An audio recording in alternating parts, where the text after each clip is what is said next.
munaasabadani lagu taageerayay heshiiska caalamiga ee DP World iyo sidoo kale khudbadii uu dhawaan jeediyay madaxweynaha Soomaaliland Mudane Muuse Biixi Cabdi ayaa waxa munaasabadani ka soo qayb galay dhammaan saladinta kala duwan ee gobolada galbeedka Soomaaliland dhakhaatiir ganacsato maamulka gobolka iyo kan degmada iyo dhammaan xildhibaanada golaha deegaanka degmada Boorama iyo haweenweynaha kala duwan isla magaalada Boorama munaasabadaasi oo lagu soo dhaweeyay heshiiska caalamiga ee DP World isla markaana lagu taageeray go'aamadii madaxweynaha Jamhuuriyadda Soomaaliland uu ka qaatay taageerada shirkadda caalamiga DP World ayaa waxa ugu horeen halkaas ka hadlay qaar ka mid ah hoggaan dhaqameedka kala duwan ee magaalada Boorama ayaa waxay sheegeen noogu nabadgeliyaa leeyahay assalaamu calaykum ragi waar dekada berbera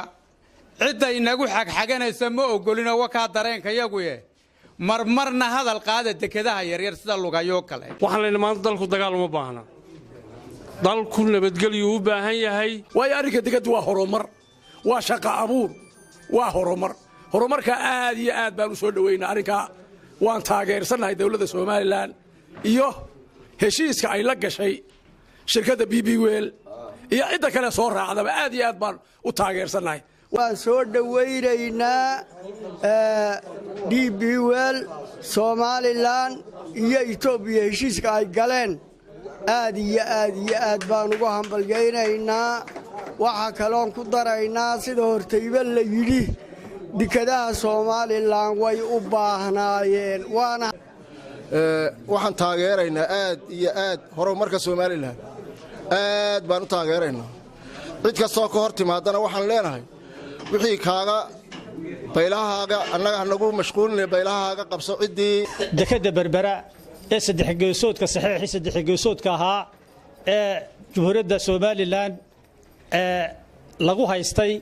ee madaxweynaha Soomaaliya ka hadlayay inagoo laba dawlad jaara waxaanu leenahay waa ku taageersanahay dawladda Soomaaliland wax qabadka iyo heshiiska sadex gesodka intaba ku taageersanahay waanu taageeraynaa annagoo odayadha dhaqanka bulshada iyadina wadana waa taageersanahay aad iyo aad baan u taageeranaa waxaan taageersanahay oo si buuxda u taageeraynaa heshiiska sadex gesodka ee dekada berbera iyaan si buuxda u taageeraynaa geestooda iyaguna waxa xagaasi ka hadlay qaar ka mid ah haweenweynaha kala duwan ee magaalada Boorama ayaa waxay sheegeen waxaan kala taageero buuxsiinaynaa madaxweynaha Jamhuuriyadda Soomaaliland go'aankii uu ka qaatay iyo dawladdiisuba dekada iyo hawsheeda dekada waxa weeyaan odayadha hadalka dhameeyay aan hadlay un looma hadlo waxa weeyaan aniga ujeedada waxa weeyaan taageerada aan u hayno muujino annagu haddaanu nahay bahda haweenka waxaan mar labaad iyo mar saddexaad ba taageersanahay go'aankii madaxweynaha mid baan fariin u diray baarlamaanka Soomaaliland ayaan fariin u diray inayna dheemeelkii sugine wixii danta iyo ubadkooda iyo dadkooda ugu jira inay ka hadlaan hore u ansixiyeen maanta hadalka kale qaar ka mid ah ganacsatada magaalada Boorama oo iyaguna sidaas la mid ah u taageeray heshiiska DP World ayaa waxay sheegeen laakiin geela maanta maxay yahay rimay kugu tirinayaa buu waar Soomaaliland ama aqoonsada ama ayaan la aqoonsanin waxay maxay yahay cid uma joojinayso waxay maxay yahay ku horumarkeeda iyo goon isku taageedu maaha mid aan maxay yahay weydiinayno Soomaaliyana ma weydiinayno cid kalena ma weydiinayno dadkani waa dad isku tashaday aniga oo ku hadlaya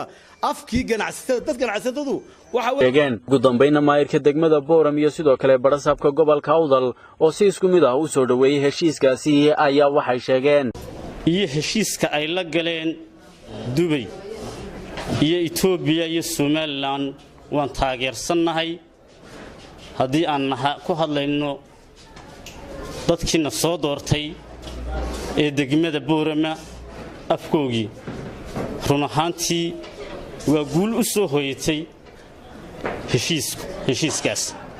waan taageersanahay haddaanu nahay maamulkii gobolka iyo dadweynihiiba aad iyo aad baan u taageersanahay waxaan kaloo leeyahay xamar islaam baa xaaba doontay dhisay xukuumadda iyo isaga wixii ay qabtaan u baan taageersanahay wixii aynu ku diidno waynu isu sheegaynaa laakiin tan waa horumar wax la diidi karo ma qolada baarlamaanka halka ka qalqalinaysa horta hore waa ansixiyeen ninka maanta anigu waan kaga faa'iideysanay halka ninka maanta ka hadlaya ee raacraacaya hadalka ka hor imanaya heshiiska saddex geesoodka waxaanu aragnaa anigu nin xamar la socda ma Soomaaliland ninkaas arrin Soomaaliland kama hadlo